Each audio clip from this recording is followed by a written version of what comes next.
Upaya pemerintah untuk menangani kerusakan permanen di Jalan Gubernur Sarkawi Lingkar Utara Luar Banjarmasin terus digenjot. Hingga Selasa sore, arus kemacetan sudah relatif berkurang dibanding hari-hari sebelumnya. Namun 2 truk kontainer yang sudah 4 hari terperosok masih terjebak di lubang lumpur belum bisa dievakuasi. Waktu tempuh yang sebelumnya sempat menembus 4 hari, kini menjadi sehari semalam. Ya, kalau untuk perbaikan sih ada memang, cuma belum itu berapa persen barusan gitu nah. Nyamannya ada sedikit, cuman belum sampai separuhnya belum. Pernah sampai 3 hari 2 malam baru tembus. Kalau sekarang?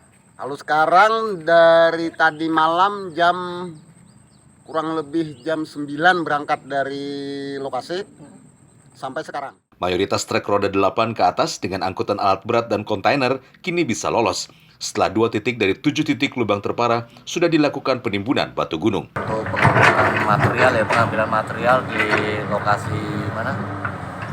Lokasi batu sana itu bisa cepat, kita bisa ngejar. Truk tangki, ya kan, kontainer, ya kan, terus kayak poldiser pun ada yang lewat ya, bisa aja. Sudah bisa dilewati ibaratnya malah. Iya. Hingga saat ini PT Wijaya Karya atau WIKA selaku pelaksana proyek baru bisa melakukan penimbunan batu gunung sejauh 2 km dari 12 km titik terparah.